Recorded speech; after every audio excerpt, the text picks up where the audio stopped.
Hello, magandang hapon po sa inyong lahat.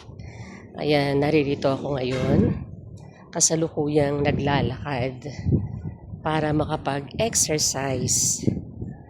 Yan, di kasi ako nakapaglakad kaninang umaga dahil busy, may mga kailangang asikasuhin.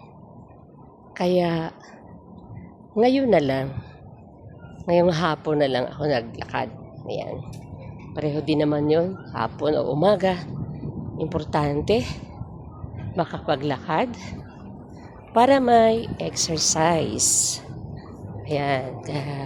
Samahan niyo po ako sa aking paglalakad, sa aking pag-e-exercise.